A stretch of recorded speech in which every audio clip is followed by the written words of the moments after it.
Right. Yeah, it's all done, guys. We can decide on the follow-up to Tom Pedro. That's your job. I work hard. Work horse and show horse. Yeah, but I can't really do the show horse thing. I don't know.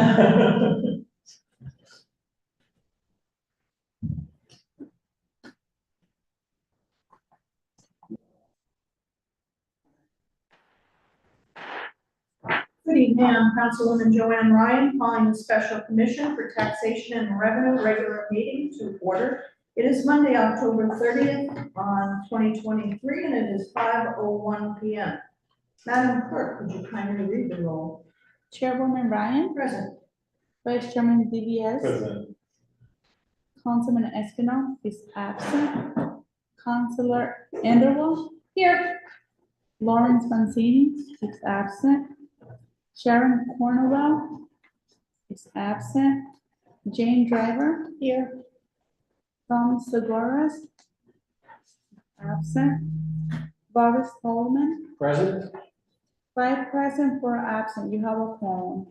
Thank you very much. Okay. Okay, Madam Clerk, would you kindly read the first item into the record?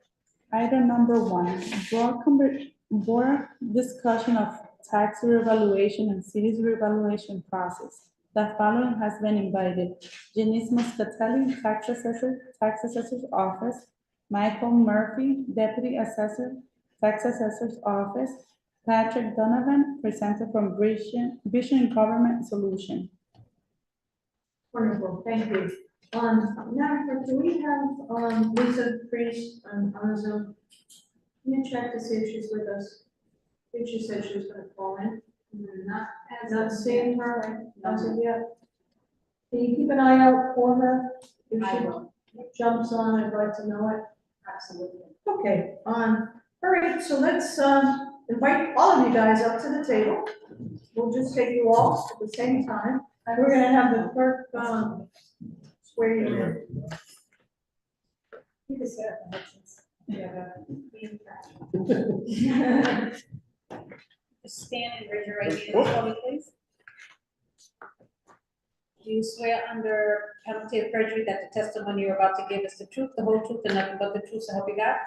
Yes. Please state your name and tell us for the record, please. Janice Muscatelli, City Tax Assessor. Patrick Donovan, Vision Government Solutions. Michael Murphy, Deputy Tax Assessor. Thank you. Okay, we have some exhibits, have we distributed them? Yeah, no? They're in the binder. Sorry? Yes. Already. You're all in fire. I thought we get like this. Our vice chair.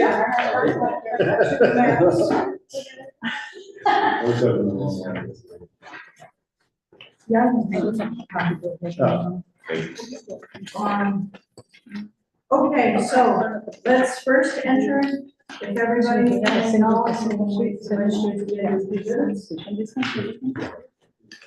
Okay, so we're gonna get these into the record. So first one, it's a blue PowerPoint presentation entitled Vision Providence 2024 Statistical Revaluation Project on Vision Government Solution. It is a 3-page double-sided document, and we're gonna call this exhibit, Madam Clerk, what exhibit are we working with? J. Exhibit J. May I have a motion to call this item Exhibit J?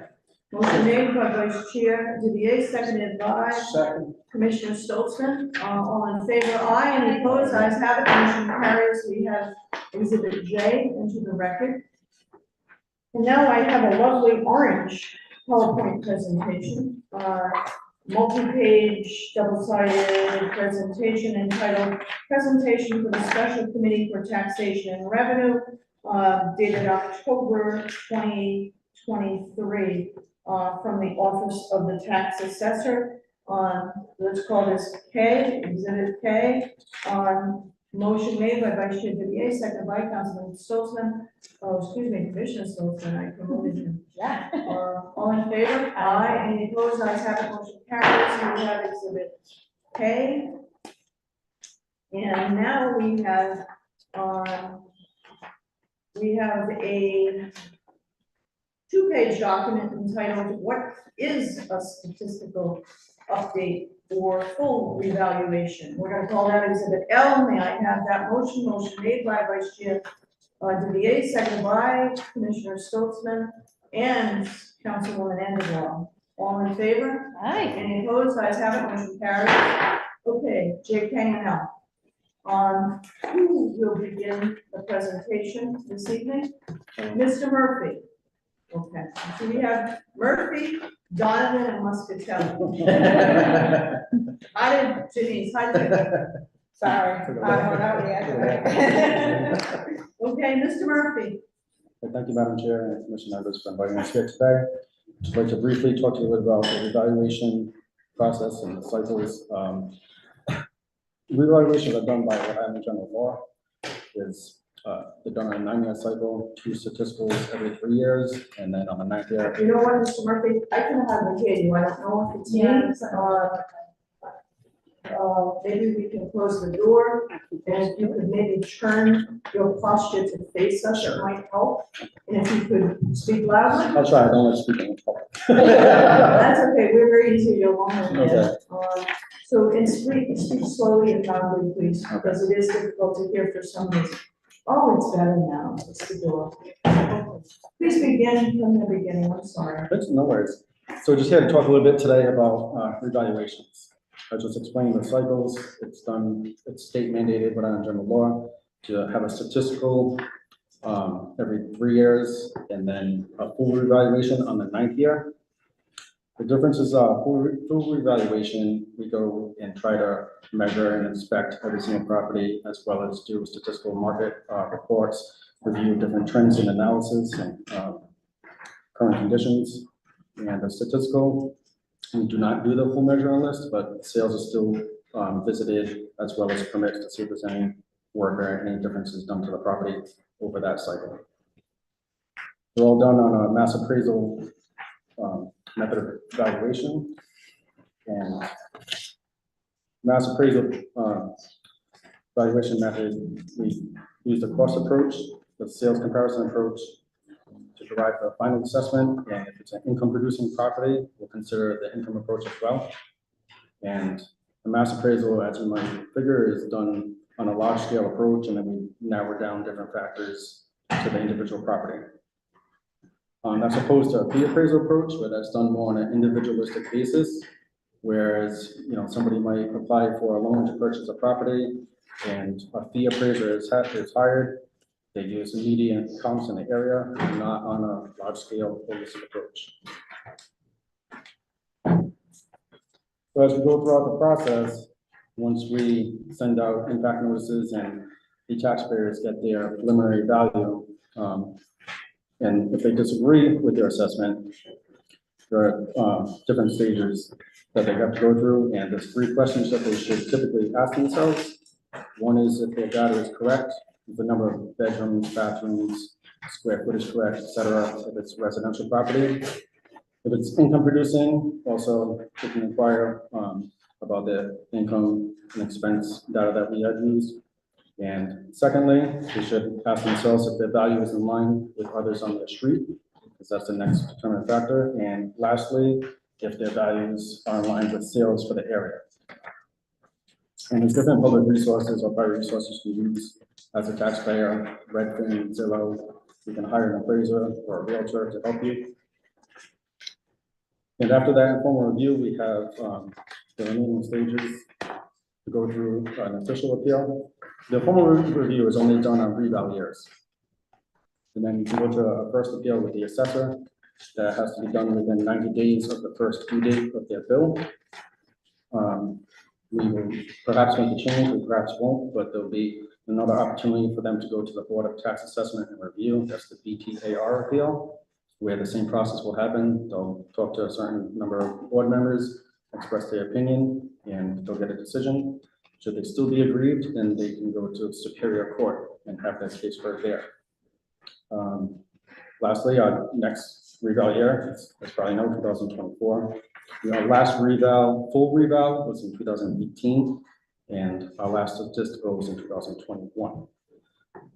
It's a brief presentation, but I'm sure Mr. Donovan will continue to talk a little bit more, and we're happy to answer any questions you might have. Last statistical was when? 2021, And the last full was 2018. correct. Okay, awesome. Madam Tax Assessor, do you have anything to add to that? Are you good, you satisfied? I'm comfortable with his presentation. Okay, wonderful. Mr. Donovan, please. Thank you very much folks, for having me here. Appreciate it. I'll start first by thanking Mike for laying that all out, because it really defines what's the requirement of their office and what they need to do on a cyclical basis. Vision Government Solutions, we've been around for over 45 years. We're providers of revaluation services and also CAMA software as well. Kind of hand in hand. This project here is for just the valuation side of things.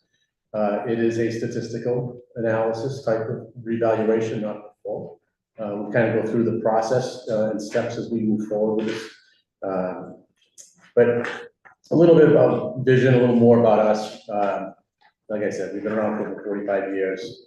We have a large appraisal team, a team of over 65 individuals in the New England marketplace. And one thing I like about our company is the longevity that we've had. It really holds to creating a great relationship with your client base. And most of our senior level appraisal staff members have been with us for over 20 years, which is really nice. Vision itself has a client base of over 450 clients. Here in New England, excuse me, here in Rhode Island, we have over 20 of the 39 as clients.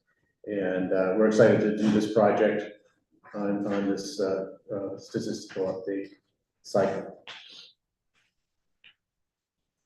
I really want to get into the meat of the project, which is this flow chart section here, which kind of just outlines what we'll be doing from start to finish.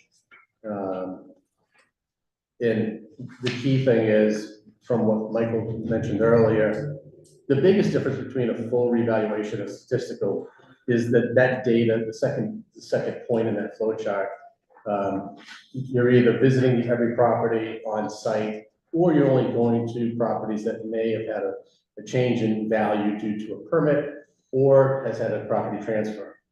The biggest part for us on a statistical is trying to have as good a data as possible on those sale properties, because those sale properties are our foundation of how we establish our value. So when we establish a model that's going to be used for every property in the city, we want to make sure we establish it on a good property base. And it's just like a house. If you have a good foundation, you can build a good house on it. If you have a bad foundation, the house could crumble. So we really look at it as a key component to the start of this process. And that's a process that's going to start as early as this year. Even though we're not going to be finishing values for the end of 2024, we're going to be looking at sale properties over a 2-year period and going on site and trying to validate that data to make sure we have a good foundation. Like Mike mentioned also with the permits, Vision will also be responsible for going on site for building permit properties for the last 12 months. So we won't start those until sometime next year. But that's the biggest part of that, is that sales verification. And we'll not only go to the properties, but we'll use other tools as well to make sure that is solid sales data. We'll look at MLS data, we'll look at commercial data online as well to make sure that that's all accurate. We use the 3 approaches to value, and primarily on the commercial, you're looking at the income, and primarily on the residential, you're looking at the sales activity. Unfortunately, you don't have enough sales activity on the commercial to be able to base wholly on just that. So those will play both factors on the commercial side of things, along with the cost. So we'll look at all 3 approaches to value on all properties. That market analysis, to drill down a little further, beyond the three approaches to value, we're gonna be looking at, neighborhood delineations. That's a thing that on every 3-year cycle, you'll see possible shifts in where those delineations are. There'll be hotter areas, there'll be less hot areas. And that's why you do this, because our job, the job of the assessor's office is to create fair and equitable values. And every 3 years, they're required to make sure that values are fair and equitable. And they're fair and equitable as if you have blinders on as of a certain date, and that date is the end of next year. And so I always like to say a revaluation is like writing a book. We're at a point where we're starting to write this book right now, but this book won't be finished until after the final sales that occur or income data that we might be able to get at the end of December of 2024. So we're gonna be looking at these things and seeing what trends are, so that way we can depict what the market value is, basically 15 years from now. Once we finish that market analysis, establishing what the model will be for all types of properties, residential, commercial, industrial. We've looked at the sale properties, we know we're comfortable with it, we'll present that to the assessors for their review. And once we come to a conclusion, we feel comfortable moving forward, then we'll apply this at the parcel level of the non-sale properties, of the non-income producing properties that we receive good data from. So that way we can be fair and equitable within each one of those classes of properties and apply it at that parcel level. So we'll do a full field review, visiting each property at that point. Different from a full reval where you're going on site, you're doing this from the street. But you're trying to do two things when you go to that property. One, to make sure you apply that model properly for that property in its neighborhood, and also to make sure the characteristics of that property look accurate as well. So you get both of those two things done. And once you get that all data collected, I should say, data entered into the system, then you're at a point where you can do a second run of analysis. And so, like I said, the book has to get written at the end of the year, but you can't wait till the end of the year to do all this process. So you do a couple of runs of your analysis. We'll do another run of analysis at the end of the year. Once those final sales are in, once we've looked at all the income data, to come to final conclusions. At that point, we'll take it to a point of notifying every taxpayer. We like to utilize our website as part of this as well. So you can provide information as to what the facts and findings are of the revaluation. What happened? Did the market go up? Did the market go down? Did all properties go up? Did different classes of property go different directions? But if you can notify the public of these conclusions prior to them getting their actual notification, they'll take a closer look at what the facts and findings are of it. Once that's done, we will notify everybody via the mail of their new proposed value and give them the opportunity to come in and do an informal hearing with us.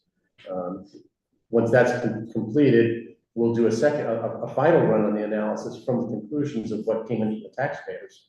Sometimes through that informal process, we might find something in the marketplace we might have missed. It happens at times. So we want to make sure. I always look at each of these phases as cleansing the data and cleansing, moving forward. So that way, when we turn things over to the assessor's office, we all feel comfortable that the process ran through properly.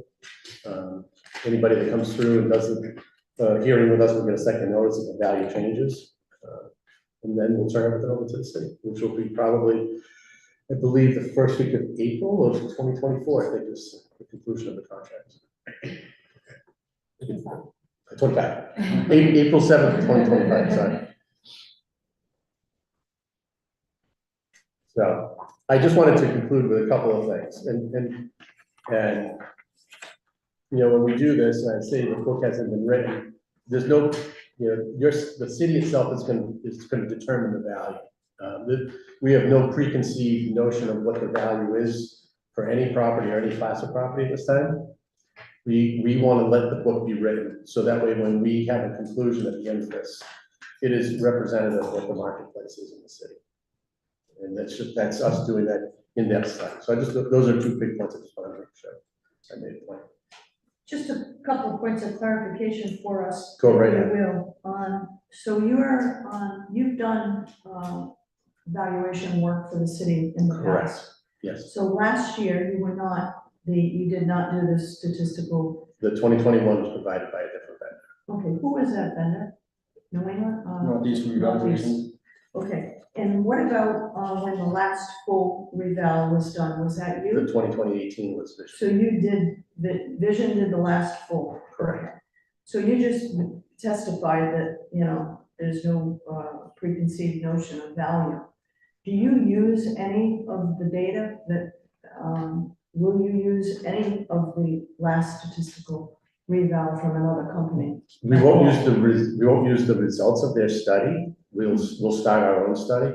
There is a model that's established in the CAMA system, though, that will be the start point that you'll work from. Do you look at the 2018 data? Do you track the increase in value or decrease over time? Or it's just a point in time, look, and your starting point? It's a point in time. In particular here, you're gonna look at 2 years of the sales activity. So we're gonna look at, all of the 2024 activity and all of the 2023 activity. Committee members, questions, concerns, thoughts? Councilwoman Angela? Thank you. I have a few, is that okay? Absolutely. Thank you. Have at it. I brought some with me and then some popped up here.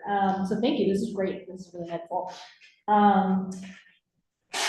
For our taxation office, on slide 2, you mentioned that we use one approach, which is called the mass appraisal approach.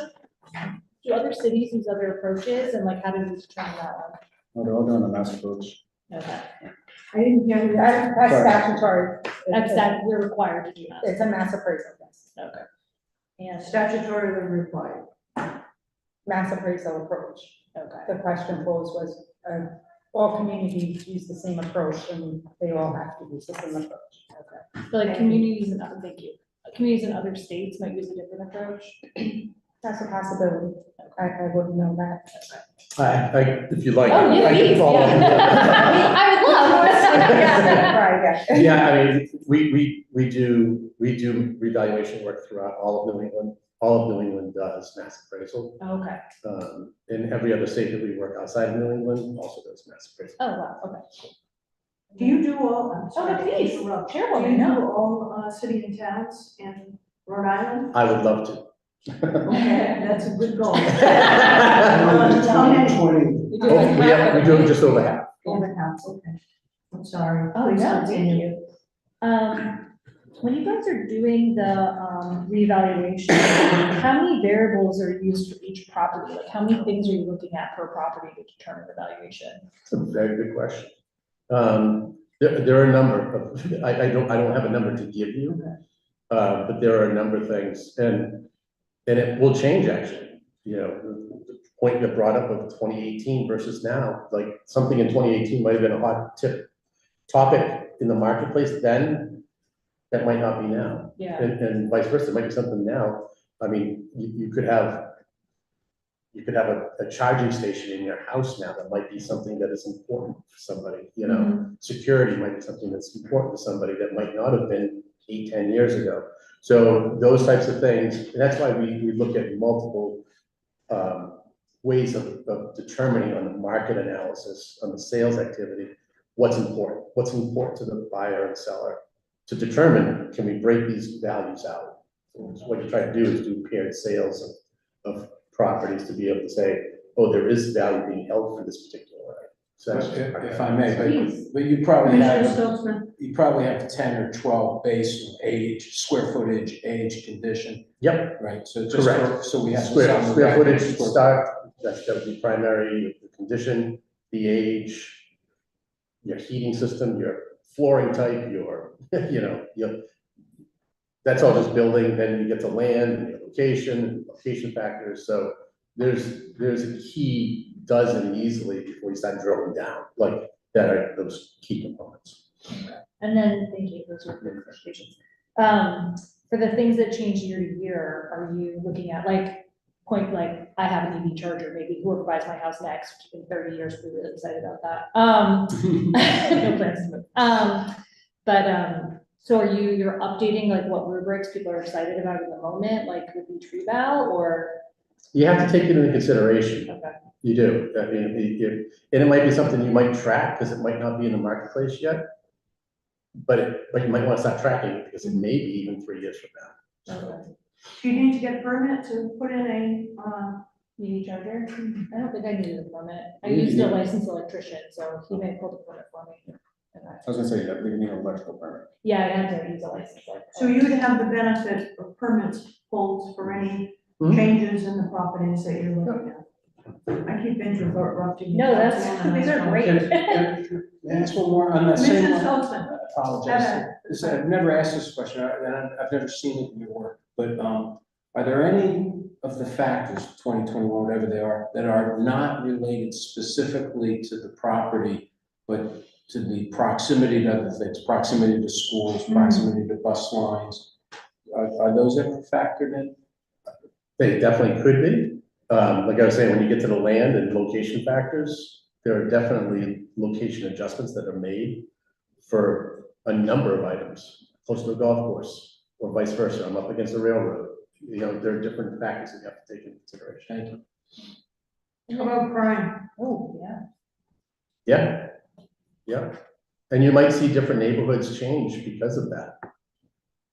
You know, I can't speak specifically from the last 2 cycles ago, you know, what might have happened, but you're gonna see it in the trends of the sales and lots of those types of things. What about traffic fatalities? Like dangerousness of streets? I'll be honest, I have never trended that myself to say something, you know, but valid. We have a factor for a busy street, but not fatalities. Right. I have a quick question, if I could. Commissioner Driver, please. So, I'm sorry, were you done? I have more, but you go, and then I'll ask another Thank question. you. Yeah, no, I please. thought you were done. I'm sorry. That's Go for okay. it. Quick question about land. In a neighborhood, if something's paved and being used for parking for people in the neighborhood to pay an individual $60 a month for a parking spot, is that piece of land, even though let's talk about a 5,000 square foot lot, is that valued higher than just a side yard that's 5,000 square feet? I don't know if it is or not, so I don't wanna give you Would false you- information. You'd have to analyze what's the highest and best use of that. Is the highest and best use of it as the parking lot, or is it just be developed?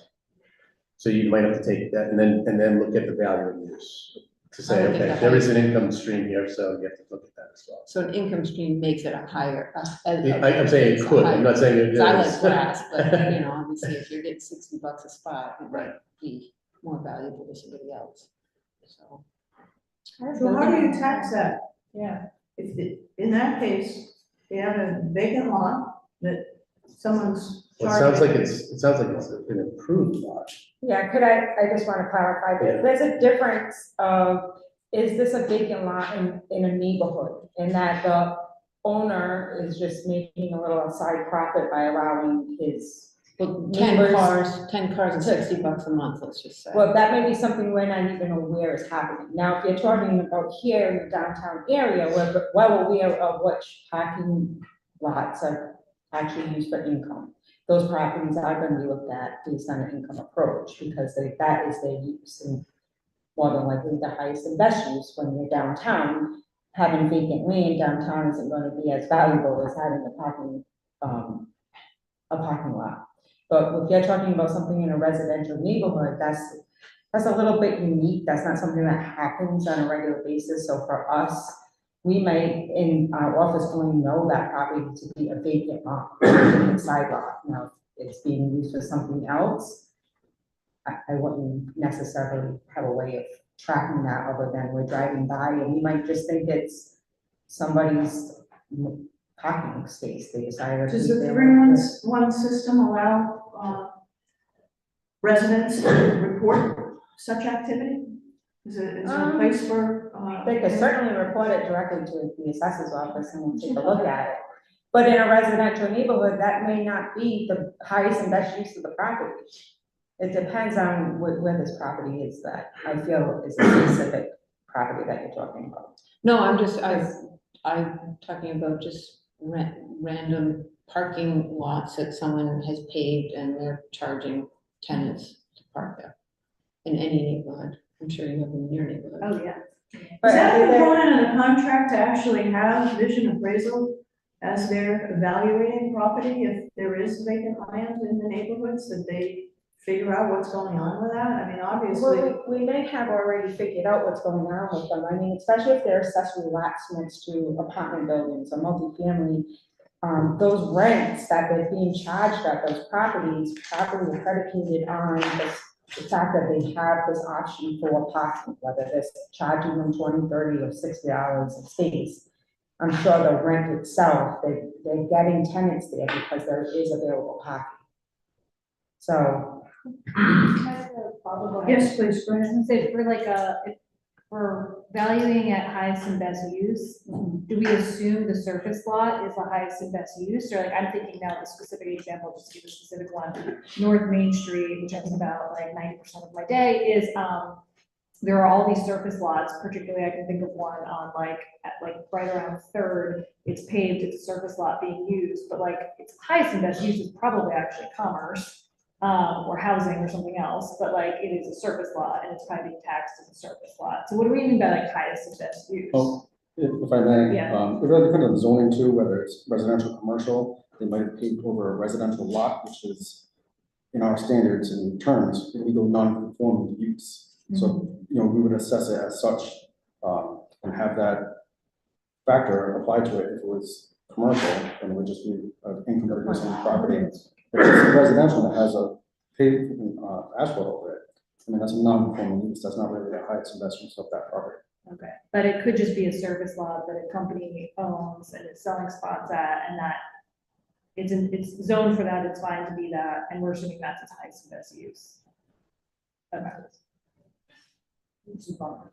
I'm just gonna say one thing. So are you done, Commissioner? Yes, Dunn? yes. Did you answer? I had a few more, if that's okay. Thank you. I wrote them down. Please continue. Thank you.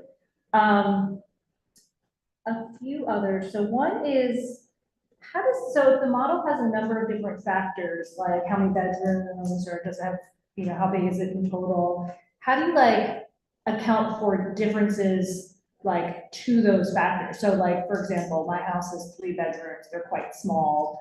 My neighbor's house, and one of them has no closets. And you can't really fit a bed in it, it still counts as bedroom for some reason. My neighbor might have the same number of bedrooms, but they're much larger, bedroom size. Like, do you take into account, like, in doing the valuation, like, okay, they're both 3-bedroom houses, they both have the same size backyard, but one of them is like, the bedrooms themselves are bigger, and that might be a value for someone. Like, do you take into that kind of thing into account, or like, Well, I mean, bigger building, kitchen building or- size adjustments are a factor in determining, your square foot costs. So I think, so just I think that's kind of, footage? it's not drilling down to, let's say you and your next door neighbor had Yeah, I'm just making. the exact I same have house, different windows. except Yeah. your bedrooms are a little bit bigger than the other one. Then it's really just in a building size adjustment factor you're looking at. Okay, it's just like the overall size. Then I have like 2 more. 1 second. Turn it off.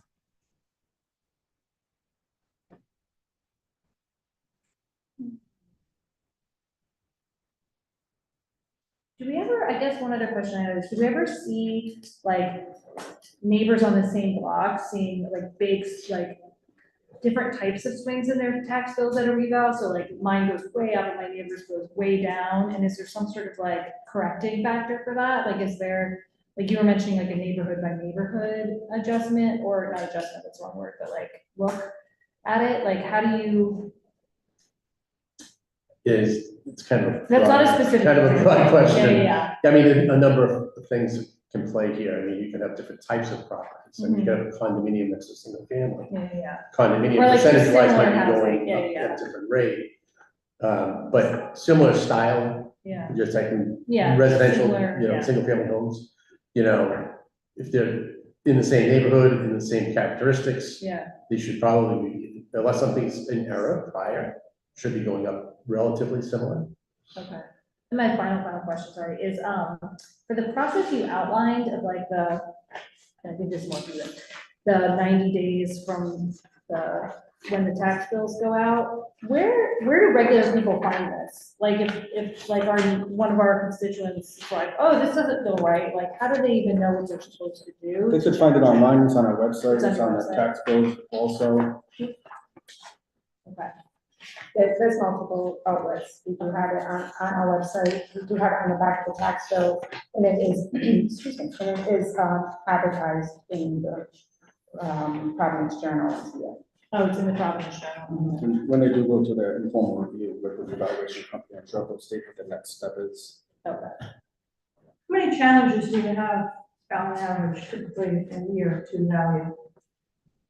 How many How many challenges? challenges do you Appeals? value? Appeals, Yeah. yes. I think we normally average around 200 to 300, depending on what year. A little bit more after the first year of a reval, Right. and then it will dwindle down from the second to third year. This year being our second in the statistical, we're around 250, which we have 44,000 properties, so I think that's a good job. So I shouldn't paint my house till after You can paint Yeah, your we house. don't- we Don't vinyl siding. We don't charge for color. I just put it in the mud. Vice Chair DeVies, do you have a question? I had a few. Please, go right ahead. So what do you mean by the term mass?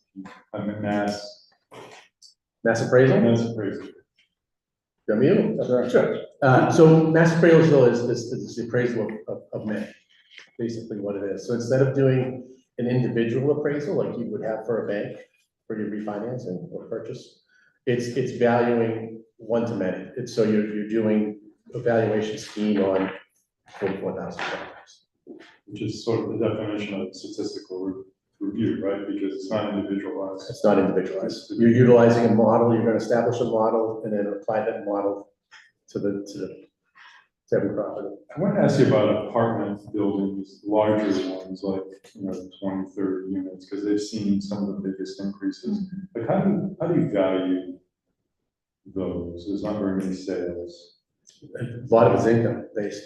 You don't necessarily know the income. I'm sorry? You don't necessarily know the income. You're using an imputed rental amount. Well, it all depends if they provide, we're gonna be looking for taxpayers to provide us information. We're gonna send out income and expense questionnaires out. Oh, So that's a key component to establishing, especially with apartment buildings in particular, because expense ratios are different on apartment buildings. So we want the full story from that taxpayer. That if they can provide that to us, it helps us to establish what that value stream is gonna be. Because my understanding was that you were using like 3-family homes and dividing and finding units and then applying it because you didn't have the income, you didn't have the expense information. Like, how can you actually get at that information? So you're talking about kind of Like a 30-unit. A 30 unit? apartment, how do a you- 30 unit wouldn't be compared to a 3 unit. Excuse me? A 30 unit would not be compared to a 3 unit. The income approach is on 6 units or more for us. But you don't necessarily, they don't have to give you that information. right? They don't have to give it to you. It's in their best interest to provide as much information as possible because it helps to define what the value is of the property. But there are other ways of getting information. I mean, we could look at a rental market right now to say, what's out there for rent right now in a particular area. That's what I was talking about, imputed rent. Could you say one more? Please. So your job is to find the fair market value as of December 31, 2024, which is theoretically what an arm's length buyer and seller would pay for that property. Is that right? Correct. And you find that number, but just from our conventional wisdom, it seems like that number that we get on our assessment is not something that's enough for us to sell that property. Is there some kind of a reason? I mean, this may sound like a very dumb question, but like when we look at our tax bill, we say, wow, that went up a lot. But then if someone came along and said, would you sell your place for that amount? You'd say, I don't think so. And it's not only the rising market. Is there some kind of a discount that you apply to the fair market value of the property? No, so I can't speak for what's No. current, but there is no discount factor. Are you all set? I'm also, If I may Commissioner follow up Stelzner, on the vice chair's comments. In our office, we do a fair number of appeals. And that's the first question we ask is, would you sell your house? And oftentimes, it's like, that did go up, but frequently they'll say, no, it's still a little below what I would sell it for. But interestingly, occasionally, and not so rarely, I should say, somebody says, oh yeah, if they write me a check for that, I'd sell it immediately. And then we know we have something we should probably go in and talk with you about. Secondly, I also know if someone wants to appeal, not that we have to get into the weeds on this, but that there is a annual report requirement where the income and expenses are required to be filed if one wants to appeal the evaluation. And that sometimes that process can take years if it goes through the informal meeting with the revaluation company, the BATR, and then the court. So oftentimes, if someone's really putting the valuation under the stress of any dispute, the real dollars will have to come out. What do they use for proof of rental leases, lease agreements? Yeah, the certificate, first of all, they're filed in a quasi judicial and judicial proceeding, so I don't remember whether we certify them or not. They would be subject to perjury. It's on the field.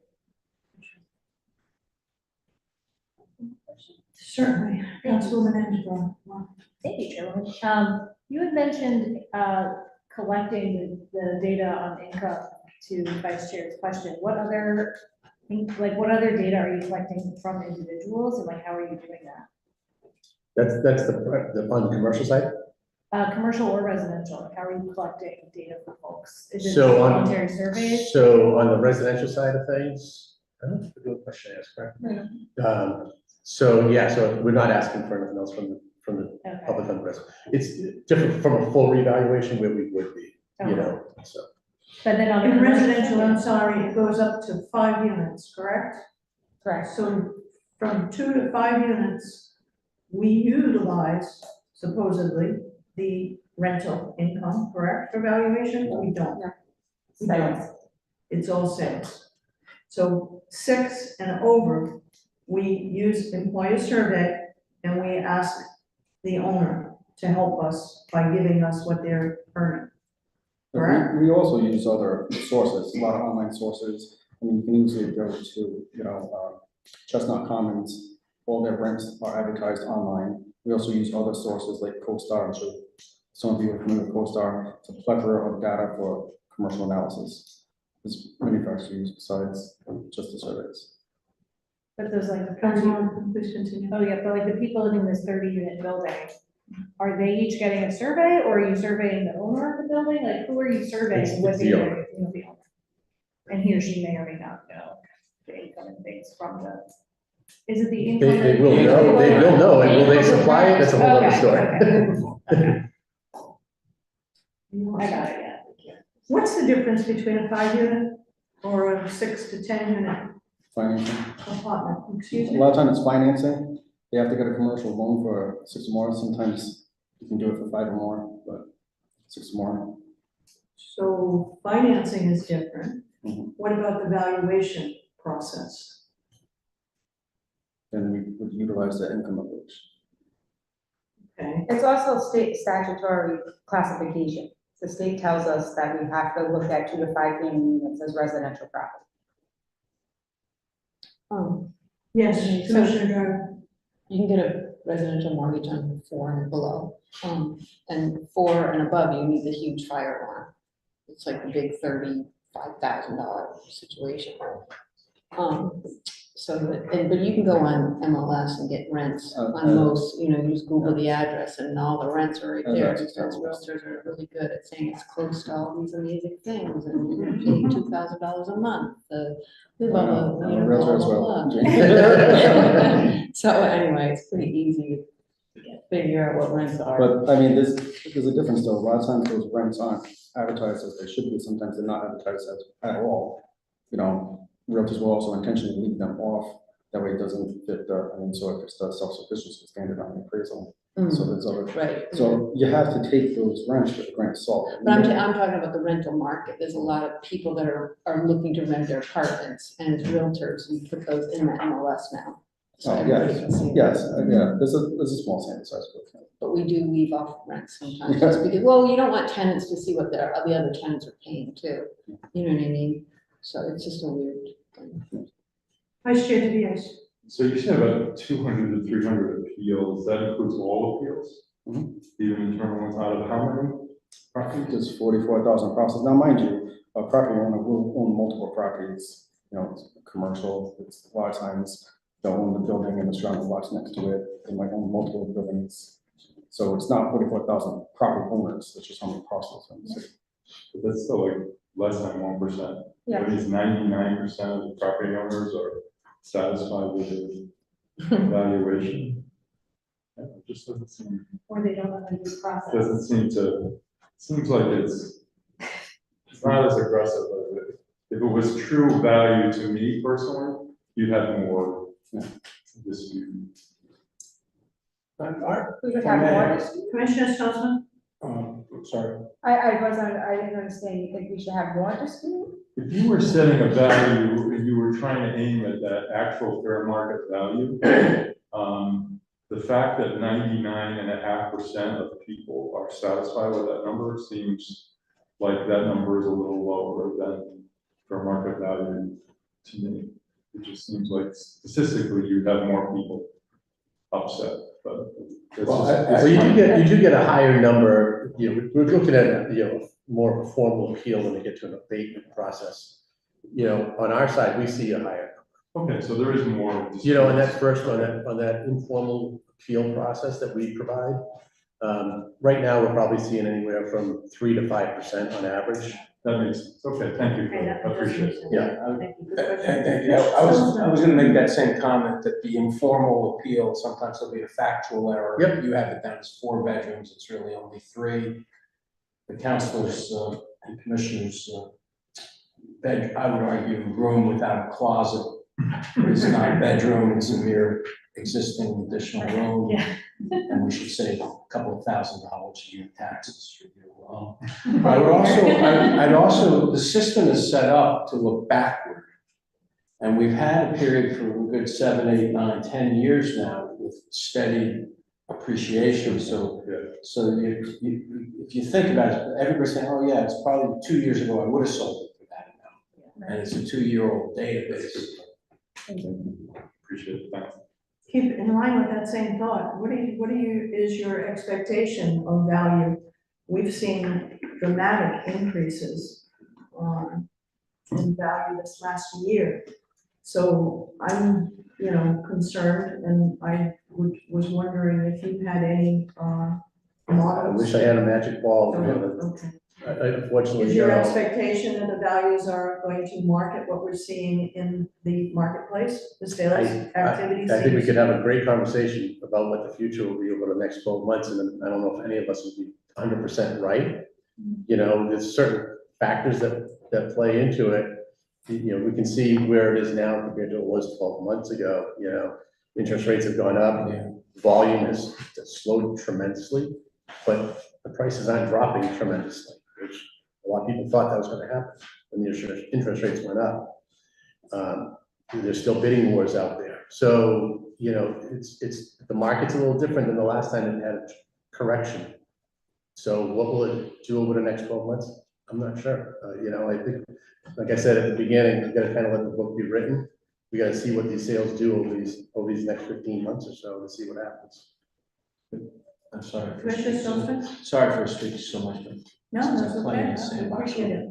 I think we should also anticipate a distinction between residential and commercial.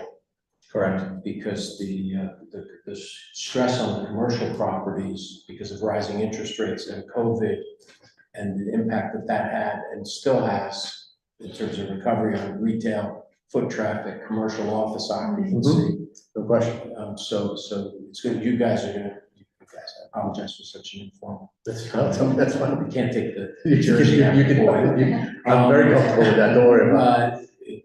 Your group of professionals will have a very difficult time with the commercial properties, I suspect, even more than the residential, because It's definitely, it's a lot of analysis work, and you brought up a number of different types of properties.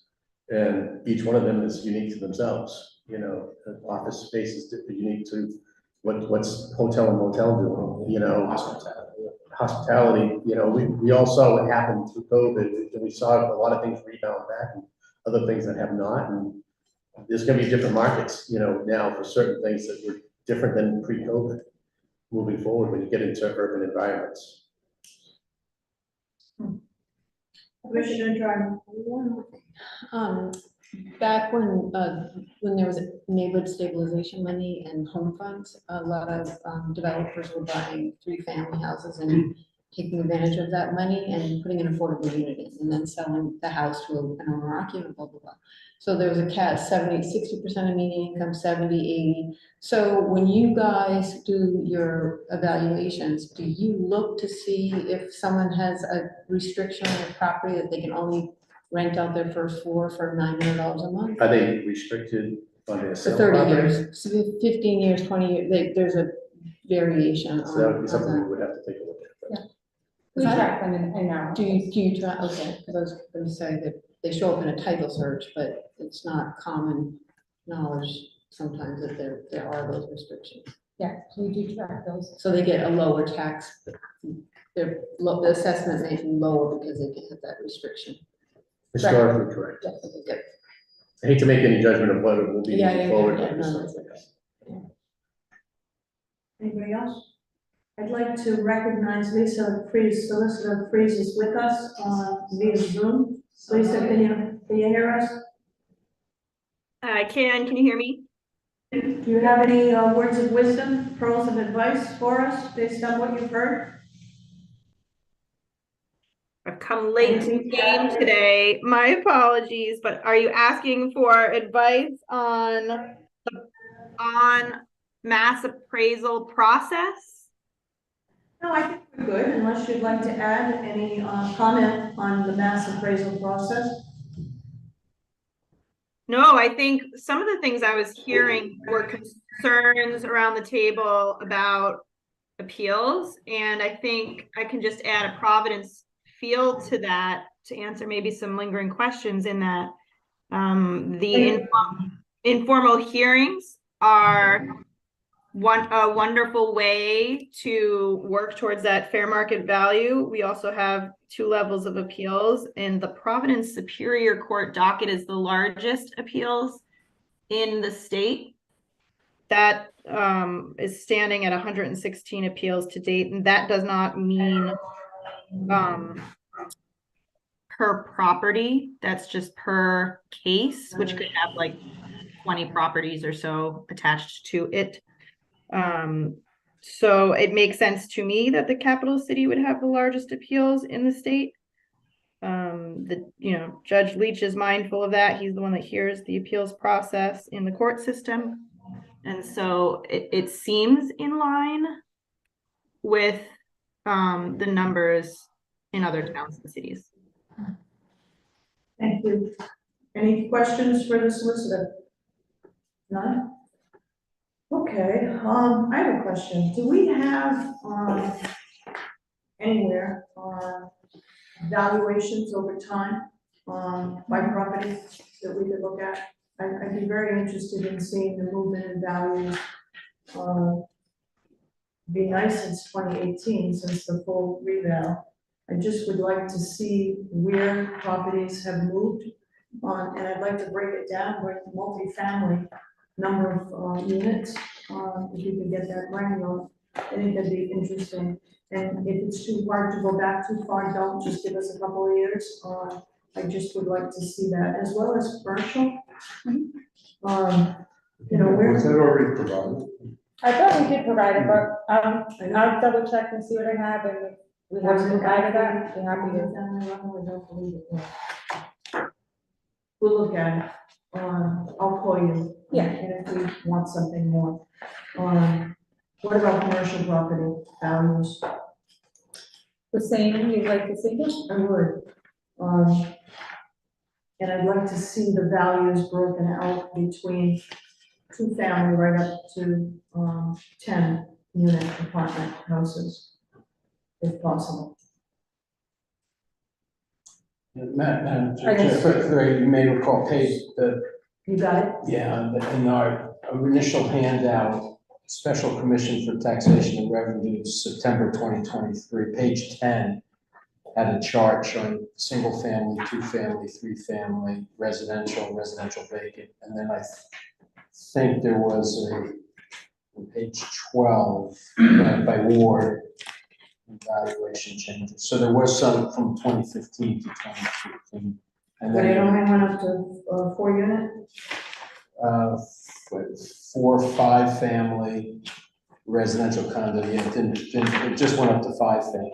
Okay, And then there were commercial above, and page 15, commercials. I think at that time, we classified multifamily above 5 units, commercial as a group, we discussed that.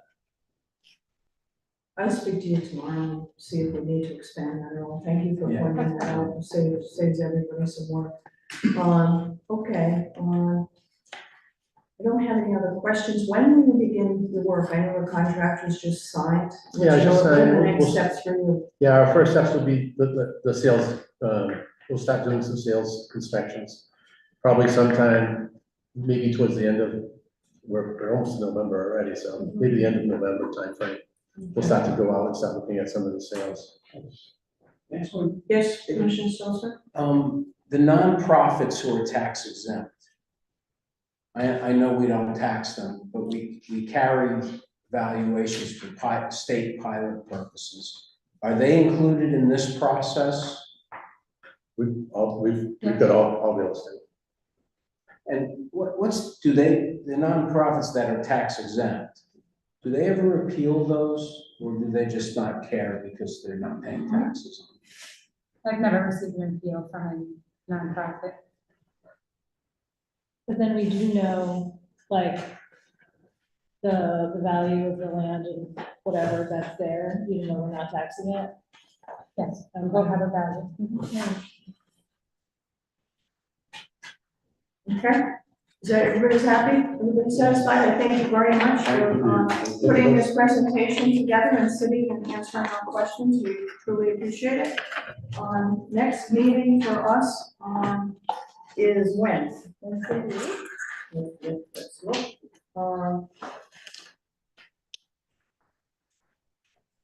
So are we booked, Madam Clerk, for the 8th? We had in there. Okay. I went back and forth because we took it back. We had 30 and 8, then went back to the 30. Originally had them in my copy. Okay.